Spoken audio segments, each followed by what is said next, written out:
आप देख रहे हैं विशाल खबर। मैं हूं केशव तिवारी। आज हम बात करते हैं सतना के फ्लाईओवर की, जो 6 साल में भी बन के तैयार नहीं हो पाया।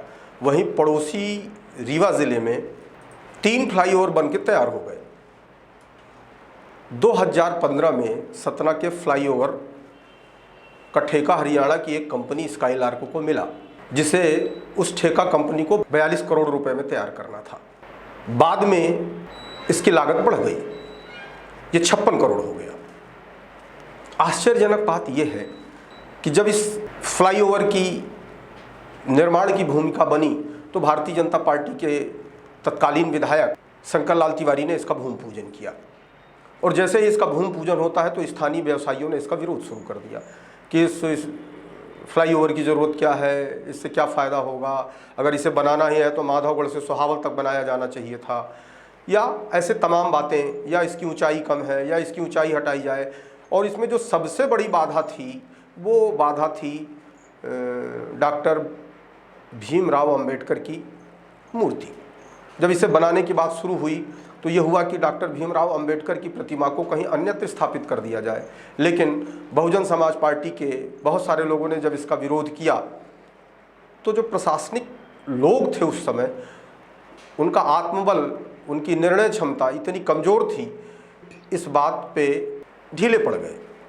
डॉक्टर भीमराव अंबेडकर की प्रतिमा जहाँ थी वहीं स्थापित रह गई और इसकी फ्लाईओवर की ऊंचाई को बढ़ाना पड़ा,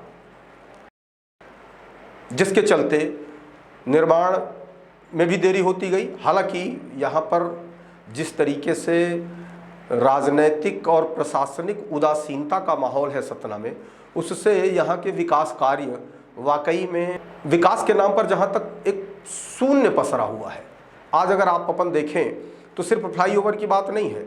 आज सतना में सोहावल से लेकर के बेला तक जो बाईपास बनाने की प्रक्रिया है वो बरसों हो गए, वो आज तैयार नहीं हुआ। सीवर लाइन बिछाई जानी थी, जिस ठेका कंपनी को काम मिला उसने पूरे शहर को खोद दिया, और खोद करके उसका निर्माण इतना घटिया था कि उसको ब्लैक लिस्टेड कर दिया प्रशासन ने। अब शहर की सड़कें, मोहल्ले, नाली सब खुदे पड़े हैं। थोड़ी सी बारिश हो जाती है तो ऐसा हो जाता है जैसे कीचड़ ही कीचड़ पसरा हुआ है। सवाल ये उठता है कि जिस तरीके से इस शहर के, इस जिले के राजनेताओं ने अपना उत्थान तो किया, वो आज एक मोटरसाइकिल से, वो एक फटे पैजामे से आज कालीन तक पहुंच गए, बहुत सुंदर आकर्षक कुर्तों तक पहुंच गए, वातानुकूलित गाड़ियों तक पहुंच गए। उनने अपना विस्तार किया, उनने अपनी क्षमता बढ़ाई, उनने अपना आर्थिक स्तर बढ़ाया, अपना कुनबा बढ़ाया, सब कुछ किया। लेकिन शहर के विकास के मामले में जिस तरीके से राजनैतिक शून्यता, जिस तरीके से राजनैतिक उदासीनता दिखाई यहाँ के नेताओं ने, वो अपने आप में बहुत तकलीफ देह है। आश्चर्य तो इस बात पे होता है कि आज लोग, सतना के लोग रीवा से अपने शहर की तुलना करते हैं कि किसी ज़माने में, आज से 20 वर्ष पहले, आज से 30 वर्ष पहले सतना रीवा से ज़्यादा विकसित था।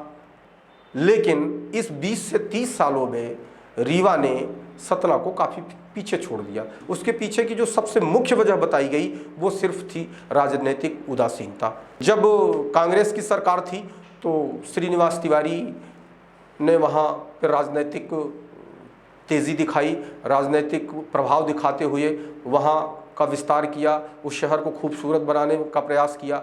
उसके बाद जब भाजपा की सरकार आई तो बीते 10-15 वर्षों में राजेंद्र शुक्ला ने रीवा के विकास को आयाम दिया।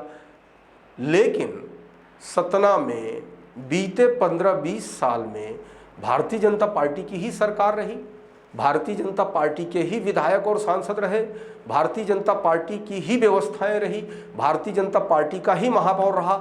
लेकिन जब विकास की बात करें तो विकास शून्य था। अब शर्म आती है। इस जिले के सांसद ने फ्लाईओवर को लेकर के कहा कि फ्लाईओवर के निर्माण में हुई देरी के लिए ब्रिज कारपोरेशन और ठेकेदार जिम्मेदार है। अरे आपकी भी कोई भूमिका है, आप भी कुछ करेंगे, आपको भी इस जिले की जनता ने चुना है, आप कोई बात करेंगे, आप कहीं ना कहीं अपनी भूमिका तय करेंगे, कहीं न कहीं विकास की बात करेंगे। जब चुनाव की बात आती है, जब चुनने की बात आती है, जब चुनाव होते हैं, तब तो आपके कहते हैं कि भाजपा का हाथ विकास के साथ, भारतीय जनता पार्टी जो है विकास की राजनीति करती है। लेकिन क्या यही विकास है कि 5 साल में एक फ्लाईओवर नहीं बन पाया? और जब जनता आपसे सवाल करती है तो आप कह देते हैं कि ब्रिज कारपोरेशन और ठेकेदार की भूमिका है फ्लाईओवर की देरी में। क्या आप ब्रिज कारपोरेशन के अधिकारियों से बात करने की आपकी हैसियत नहीं थी? क्या आप ब्रिज कारपोरेशन के लोगों से बात नहीं कर सकते थे?